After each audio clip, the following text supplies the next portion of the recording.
Halo, salam jumpa kembali lagi di podcast Komsos Paroki Santo Ludovicus Van bersama saya Feli dan rekan saya Vijay. Pada kesempatan kali ini, pada podcast kali ini kami kedatangan seorang tamu yang begitu energik dan istimewa, seorang pastor muda di Maluku Tenggara, Pastor Rio Sarkol.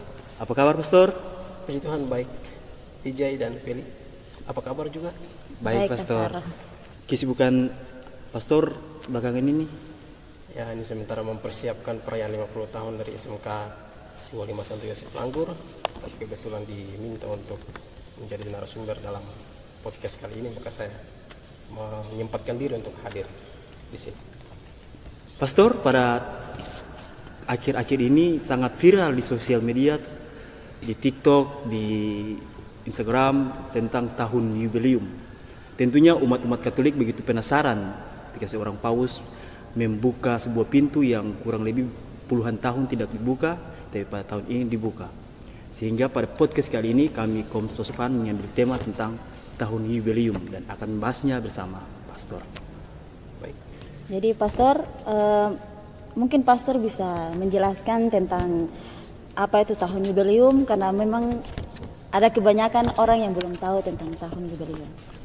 Baik, Vijay dan Feli, juga para pemirsa di rumah. Jadi tahun jubileum itu adalah sebuah perayaan dalam gereja Katolik, sebuah perayaan suci yang dimaksudkan untuk merayakan atau menegaskan kembali tentang rahmat, pengampunan, belas kasih yang tidak terbatas dari Allah kepada manusia.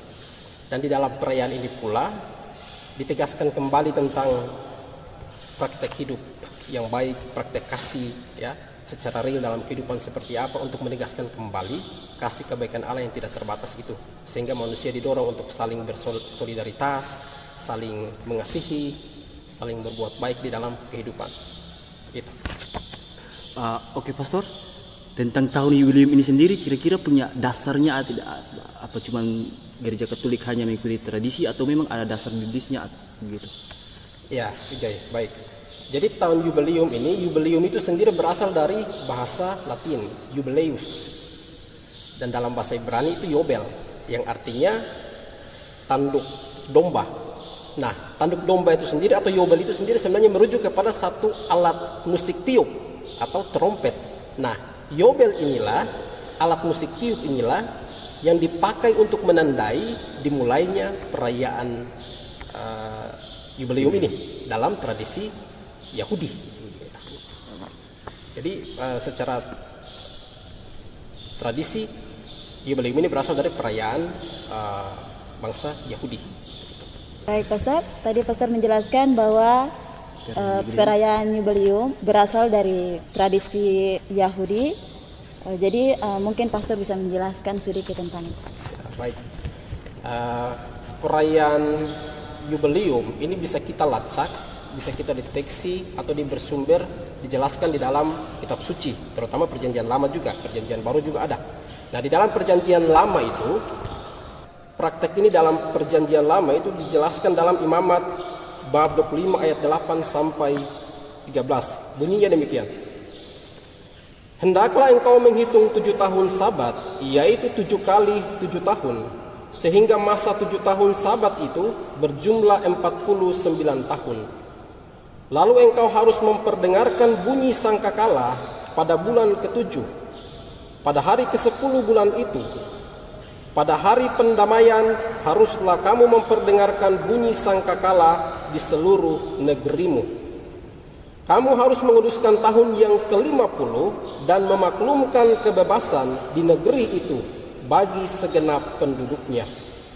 Itu harus menjadi tahun Yobel bagimu. Kamu harus pulang ke tanah milikmu masing-masing, dan kepada kaummu masing-masing kamu harus pulang.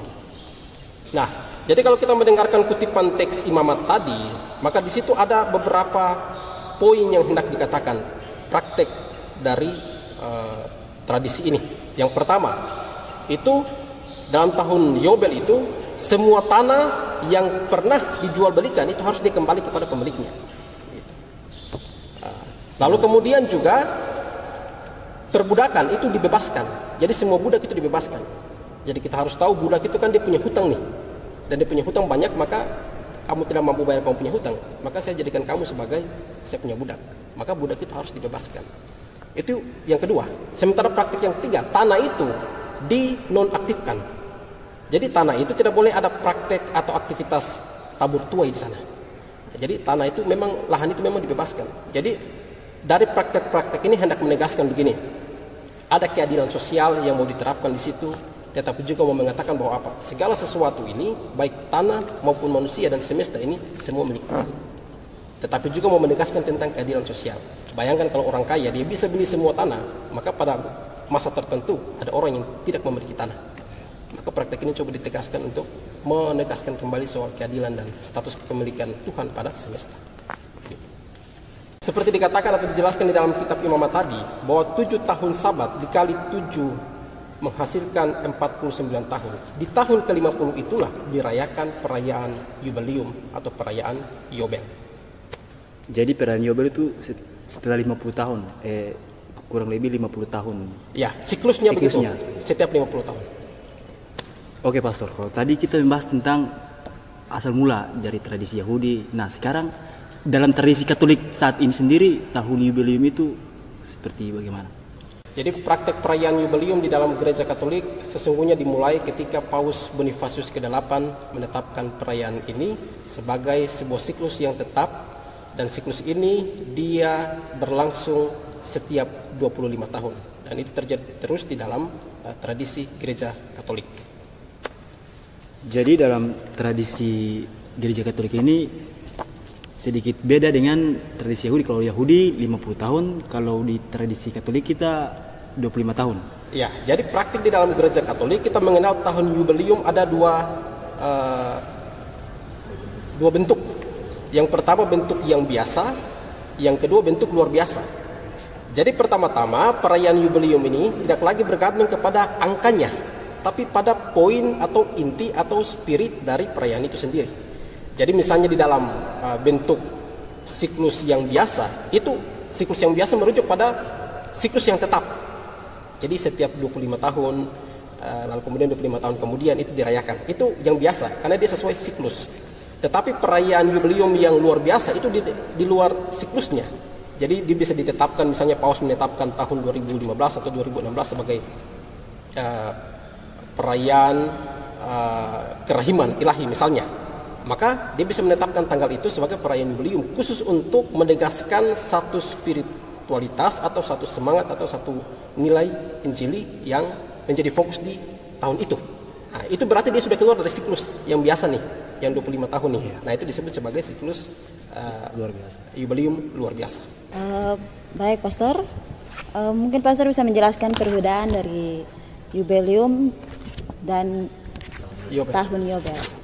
Ya, jadi kalau misalnya di dalam praktek tahun Yobel itu dia menuju kepada pembebasan lahan, pembebasan hutang, ya, penghapusan hutang, sehingga itu dia lebih tertuju kepada orang-orang yang tertawan, mereka yang tertindas. Sementara di dalam gereja Katolik, Yobel itu sendiri sudah menunjuk kepada pribadi Yesus yang dia datang dan dia membawa atau dia menawarkan pembebasan dan keselamatan kepada umat manusia, gitu. Jadi fokus di dalam perayaan Yubelium Katolik itu sendiri adalah pribadi Kristus sendiri yang membawa keselamatan dan pembebasan bagi manusia, gitu. Oke, Pastor, mungkin kami umat Katolik juga ingin tahu, bertanya-tanya, kira-kira pada tahun Yubelium ini praktek-praktek atau tindakan-tindakan nyata apa yang harus dibuat oleh umat Katolik ataupun gereja Katolik? Baik, jadi ada 3 praktek besar yang dibuat atau diharapkan dari perayaan Yubelium ini yang secara rutin harus dan pasti dibuat. Yang pertama itu Porta Santa. Maka perhatikan kalau mungkin yang sementara viral di TikTok itu adalah pembukaan pintu suci itu. Nah, itu salah satu praktek yang dibuat. Jadi ketika pintu itu dibuka, dimaksudkan bahwa undangan kepada setiap orang supaya masuk dalam bahtera keselamatan, gitu. Jadi orang-orang yang dalam konteks kamu yang hidup susah, kamu yang menderita, kamu yang tertindas, sini, masuk ke sini, masuk ke dalam rumah keselamatan ini. masuk dan menemukan keselamatan di dalam ini. Jadi pintu suci itu dibuka untuk mengundang orang semua masuk. Karena kita ingatkan Tuhan bilang di dalam teks Yohanes pasal 10 ayat 9. Jadi seperti yang dikatakan oleh Yesus di dalam Yohanes pasal 10 ayat 9, Akulah pintu, barang siapa yang masuk melalui aku, ia akan selamat dan ia akan masuk dan keluar menemukan padang rumput. Demikianlah semangat yang menjiwai praktek secara simbolis pembukaan pintu suci atau porta santa. Ya, itu praktek yang pertama. Sementara praktek yang kedua itulah indulgensi. Jadi dalam perayaan ini atau tahun ini umat diharapkan setia dalam pelaksanaan sakramen pertobatan, melakukan pekerjaan-pekerjaan yang baik, pengampunan, tindakan belas kasih, itu diharapkan dibuat pada masa ini. Sehingga indulgensi penuh itu pun bisa diberikan kepada mereka yang setia melakukan praktek ini, praktek indulgensi ini. Nah, itu praktek yang kedua. Sementara praktek yang ketiga yang diharapkan adalah persiarahan, gitu. Bersiarah, gitu. Jadi orang-orang yang mungkin sudah jauh dari kekudusan dalam praktek hidup yang salah bersiarah supaya dia membaharui kembali dia punya kehidupan iman, gitu. Jadi orang ditarik kembali untuk masuk dalam kekudusan, maka dia pergi untuk bersiarah. Kalau kita di KNI kan tempat siaran ditentukan itu kan taman siara lokasi 100 tahun. Pergi di sana dan diharapkan kita punya iman yang mungkin sudah mulai pudar atau apa bisa dibaharui dan dikuatkan, ditegaskan kembali lewat persiaran itu. Pastor, tahun jubileum ini kan ada logonya. Mungkin Pastor bisa menjelaskan tentang logo dari tahun jubileum. Ya, jadi logo tahun jubileum 2025 ini dirancang oleh Giacomo Travisani. Dia berasal dari Italia. Nah, nanti tolong perhatikan di gambar ini. Nah, dalam logo ini menampilkan 4 figur bergaya yang mewakili seluruh umat manusia dari 4 penjuru bumi. Perhatikan, di situ mereka saling berpelukan.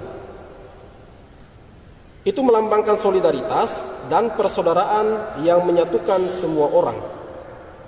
Sosok di bagian depan, dia memegang salib yang melambangkan iman Kristen, dan di bawahnya terdapat gelombang yang menggambarkan perjalanan hidup yang tidak selalu tenang. Juga mengingatkan bahwa pesiarahan hidup kita seringkali melalui tantangan dan kesulitan. Di bagian bawah logo tertulis moto Peregrinantes in Spem dengan huruf hijau yang hendak menegaskan tema pesiara dalam harapan. Oke Pastor, kalau tadi itu tentang logonya, beberapa waktu belakangan ini juga viral juga maskot dari tahun jubileum ini sendiri yang kurang lebih diberi nama Luce. Nah, kira-kira Pastor bisa menjelaskan arti nama dari maskot itu sendiri atau? Kita bisa memperhatikan gambar berikut. Luce ini dirancang oleh seorang ilustrator. Tujuannya menarik perhatian generasi muda dan menyampaikan pesan universal tentang harapan dan persaudaraan. Luce digambarkan sebagai pesiara modern dengan rambut biru yang memiliki kilau berbentuk kerang di matanya.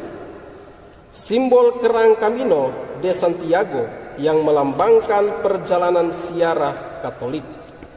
Ia mengenakan jas hujan kuning dengan logo jubileum, sepatu bot berlumuran lumpur, membawa tongkat dan salib misioner yang semuanya melambangkan perjalanan umat manusia melalui tantangan hidup menuju cahaya Tuhan. Demikian sedikit penjelasan singkat tentang logo jubileum 2025. Terima kasih Pastor atas penjelasannya tentang tahun jubileum. Mungkin ada pesan-pesan untuk umat Katolik terkhusus untuk umat paroki Van. Ya, Vijay, Feli, para pemirsa, kalau kita memperhatikan dengan baik atau menyadari dengan sungguh tentang praktek atau perayaan jubileum kali ini, bagi saya seperti nampaknya masih sangat biasa-biasa. Jadi seperti gemahnya itu belum terlalu kuat dan dihayati oleh kita punya umat. Oleh karena itu pesan saya, semoga di perayaan jubileum ini kita semua yang terus bersiara ini, kita juga tetap mampu untuk menemukan harapan-harapan di dalam kehidupan kita. Karena tema yang digeluti pada tahun ini kan pesiara harapan. Kalau kita memperhatikan kasus-kasus terakhir, banyak orang bunuh diri, banyak orang kemudian mengambil jalan pintas. Itu menunjukkan bahwa orang-orang ini kan kehilangan atau bahkan tidak punya pegangan atau tidak punya harapan. Nah, semoga tahun jubileum ini juga menjadi tahun di mana kita menemukan harapan di dalam hidup kita, dan seperti yang ditegaskan, harapan kita adalah Kristus.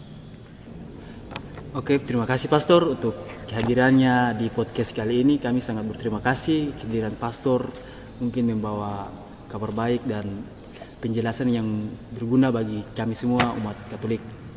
Baik, sama-sama.